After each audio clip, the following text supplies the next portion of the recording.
बुलढाणा जिल्ह्यातल्या 18 गावांमध्ये ग्रामस्थांना टक्कल पडत असल्याची समस्या भेडसावत होती। आता त्यामागचं कारण समोर आलं।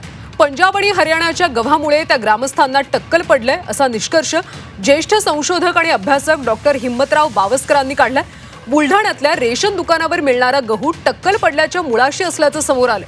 पंजाब आणि हरियाणातल्या शिवालिक पर्वतरांगांच्या पायथ्याशी असणाऱ्या भागातला तो गहू होता आणि त्यामध्ये सेलेनियमचं प्रमाण जास्त आहे। म्हणूनच ही समस्या उद्भवल्याचं बावस्करांनी सांगितलं। या प्रकरणात अद्याप आयसीएमआरनं खुलासा केलेला नाहीये किंवा अहवाल सुद्धा दिलेला नाहीये। तो मिळाल्यास यावर आणखी प्रकाश पडू शकतो।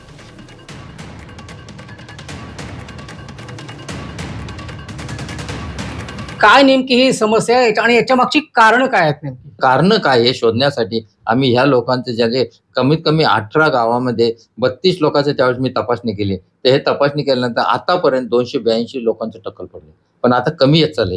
हे कारण शोधण्यासाठी आम्ही तिथलं त्यांचं रक्त घेतलं, त्यांची लघवी घेतली, केस घेतली आणि तसं तिथे होणारा असणारा कोळसा, माती, नदीचं पाणी, त्याची राख आणि तिथल्या पिकणारे पिकं, गहू, तिथे पिकणारे पिकं, गहू, डाळ वगैरे घेतलं। कारण हा प्रांत हा इथे दुष्काळी प्रांत आहे। इथे जास्त अन्न पिकत नाही। हे न पिकल्यामुळे हे जे लोक हे जास्तीत जास्त रेशनचं गहू खातात। आता हे आणल्यानंतर आम्ही ते तपासणी केली। तपासणी केल्यानंतर असं निदर्शन आलं की त्यांच्या रक्तामध्ये, लघवीमध्ये आणि केसामध्ये 1000 पट जास्त सेलेनियम आहे।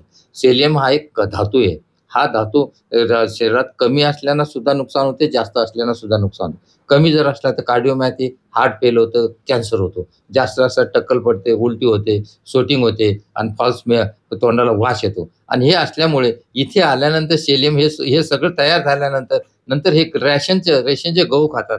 मग हे आलं कुठून हे शोधण्याचा आम्ही प्रयत्न केले। प्रयत्न करणं असं ठरलं गेलं या रेशनच्या गव्हामध्ये सेलेनियम जास्त आहे। हा गहू पंजाब आणि हरियाणामधला आहे। आता पंजाब आणि हरियाणामध्ये पिकलेला गहू इथे आला आणि ह्या गव्हामध्ये आम्ही तपासणी केला, सेलेनियम जास्त आहे। प्रफुल्ल पवार, जी 24 तास, रायगड।